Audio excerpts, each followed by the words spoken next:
What's up, guys? It's Caleb Linden from ADV Under Budget. I mean, it's my channel, not really from ADV Under Budget. But basically, I wanted to hop on here and post a video that I'm making today, and hopefully posting today, that's about the gear I got and how much I got it for. I sourced a lot of gear from Facebook Marketplace because I'm on a budget, paying off a lot of school debt. I got expensive rent here in SoCal. I think San Diego's got the most expensive housing costs and living costs here. So costs are, I'm on a budget to say the least. So here's the gear I've got and the price I got it for, and also the gear that I'm looking to find on Facebook Marketplace. Here's a quick overview of all the gear I've got and how much it costs. Bell MX9 helmet, 2021, $120 plus $100 Senna 20S. Alpine Star gloves, $70. Klim Dakar pants in the boot, $60. EVS Travis Pastrana knee pads, $30. Dirtbike pants, $80.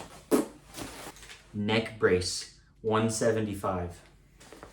Street riding jacket, $80. Scorpion. MX boots, $40. Tools and tool bags, free plus my tools.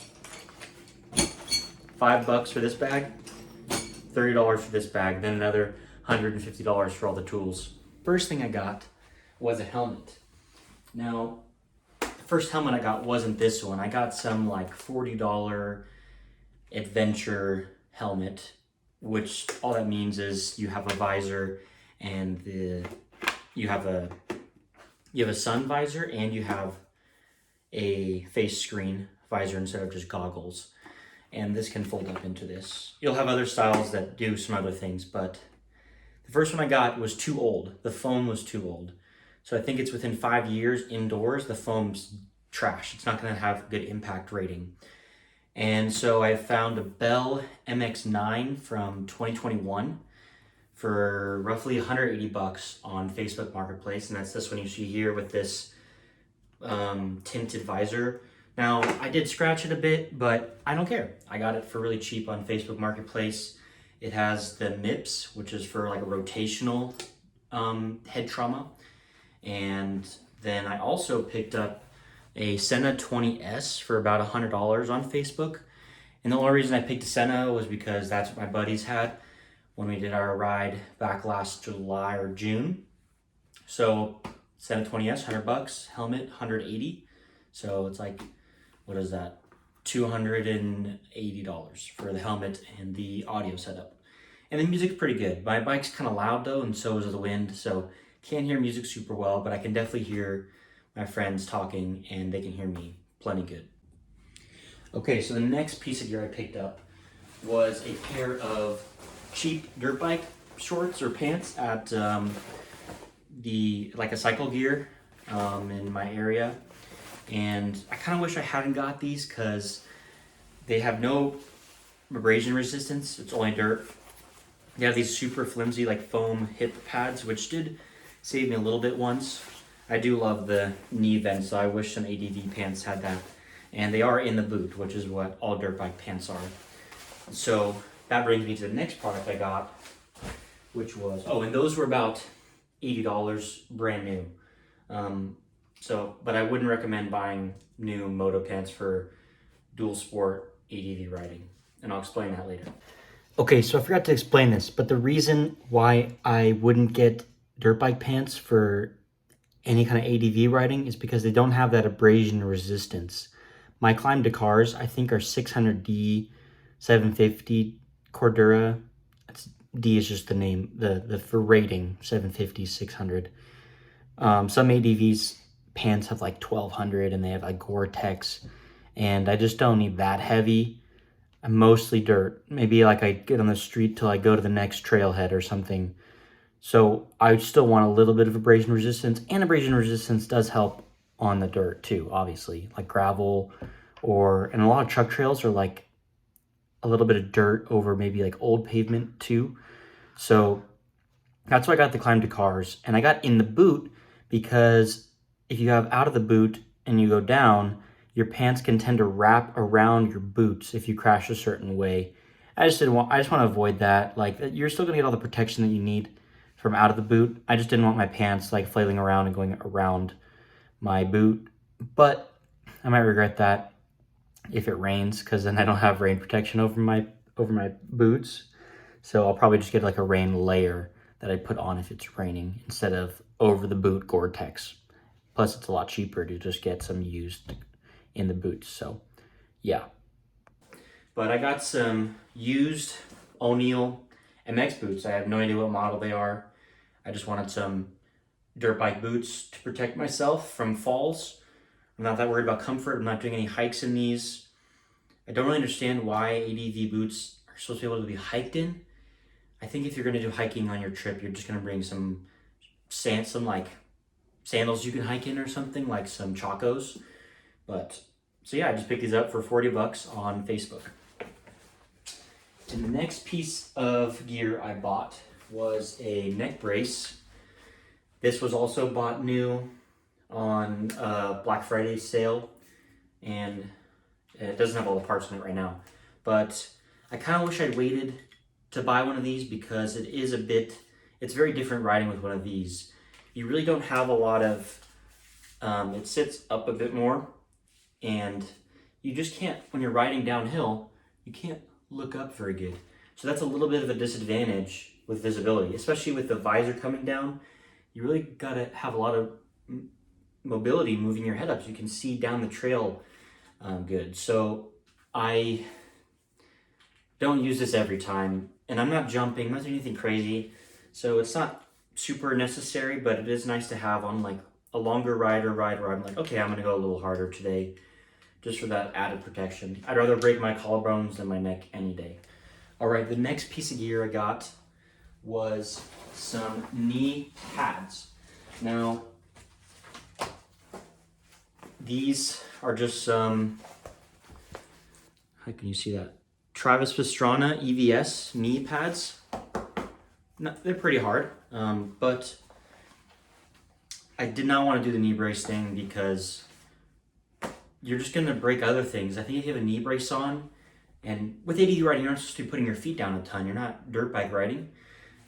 And I think a knee brace might only cause further issues if you don't already have knee issues, because it's not gonna stop it's gonna stop your knee from moving, but then if your knee's not moving, you might be breaking a bone instead of tearing a ligament.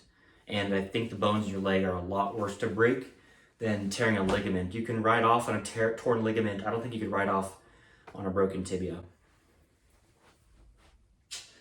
The next piece of gear was this Scorpio jacket. And the reason I picked this one, it's not really an adventure style jacket. It does have chest vents, and it has a liner that it came with, but I don't wear that because I'm in SoCal. And it has elbow protection and shoulder protection. Just some probably CE level 1 protection there. And the reason I got this is because I was just looking for a jacket that was a shell for rain, because I don't plan on wearing my jacket very often.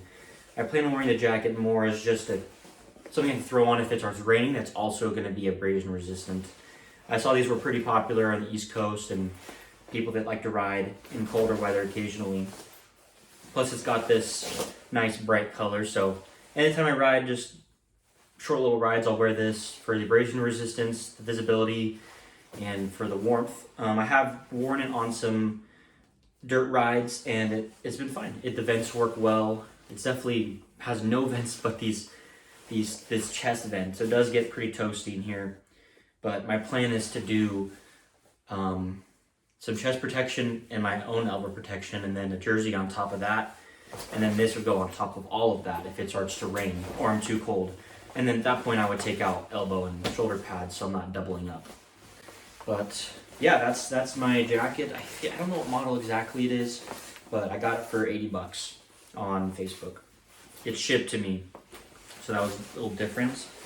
And oh yeah, I forgot to mention, this was $175, and my knee pads were $30. They were used.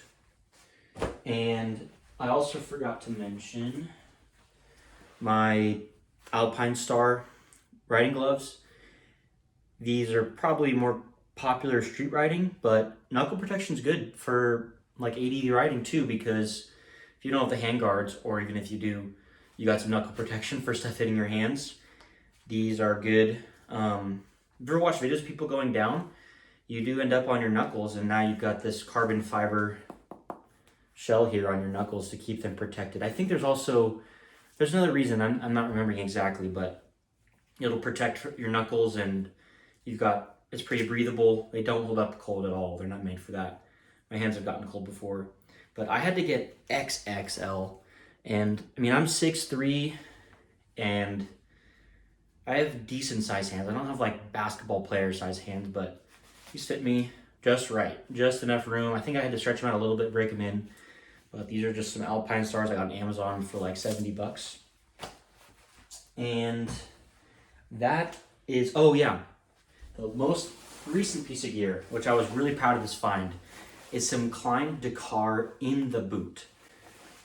So I got these on the ADV forum flea market. They were $60, which included shipping, and they were so cheap because they had a tear here that I fixed for about 20 bucks just at a local like seamstress. It's probably not the same material, but this is the part of the pant that's going to be in my boot, so I don't really care what the material is. And then it's got these zippers, vent zippers, and then it's got a pocket on either side. The other downside is this vent zipper is broken. There's no zipper, so I don't know when that broke, if it was when I had them or I just didn't notice it when I bought them. I didn't get to see him in person. He probably didn't notice if it was the case. The one caveat I didn't know is that the Klim Dakar in the boot doesn't have anywhere to put hip or knee pads. So I did get some EVS underwear, but those just don't, it's tough to find good pants that are not going to be like, or underwear that's going to be protective yet not going to suffocate you. So I'm still trying to decide how I'm going to compensate for hip protection, because I do have the knee pads, but still trying to figure that out. So throw me some recommendations you have for that in the comments. So that covers all the gear I wear on my rides so far. I'm still saving up for some good chest protection. So trying to decide what I want to do in that realm. You can get the whole vest thing, and then you can get just the chest pad and elbow separate, which I think is the route I'm going to go, because I'm doing mostly dirt, truck trails, stuff like that that's simple. So I'm not super worried. Like I might even get just a Leatt, like throw it on over the top kind of protection that's light, mostly foam, not like hard shell a ton. I'm not flying. Like I'm not doing crazy stuff. I don't need airbags. I don't need any of that. Although ADV look really good right now.